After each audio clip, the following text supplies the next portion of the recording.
দেখো বন্ধুরা, আমি আগে থেকে চাল ভিজিয়ে রেখে দিয়েছিলাম।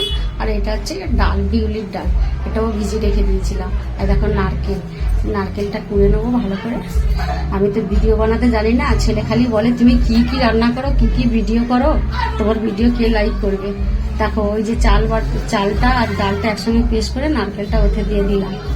নারকেলটা দিয়ে ওতে একটু অল্প করে নুন দেবো, দিয়ে মিশ্রণটা ভালো করে গুলিয়ে নেবো। মিশ্রণটা গুলিয়ে নেওয়ার পরে দেখো কড়া গরম হয়ে যেতে এতে করে দিয়ে এরকমভাবে ঘুরিয়ে নিতে হবে। এটা চাল আর ডাল দিয়ে আর নারকেল দিয়ে অল্প করে নুন দিয়ে এই খাবারটা খুবই ভালো লাগে। দেখো ঢাকাটা খুলে দিলাম। ঢাকাটা খুলে দেওয়ার পরে কত সুন্দর, দেখো কত সুন্দর উঠে গেল। ওটা তো একবার পাল্টিয়ে দেবো, দিয়ে এটা ভালো করে ভাঁজ করে নেবো। ভাঁজ করে নিয়ে এটাকে এবারে তুলে নেবো।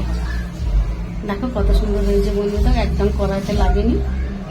এই যে আমার এটা তৈরি হয়ে গেল, সবগুলো তৈরি হয়ে গেছে। এবার ছেলেকে খেতে দিয়েছে।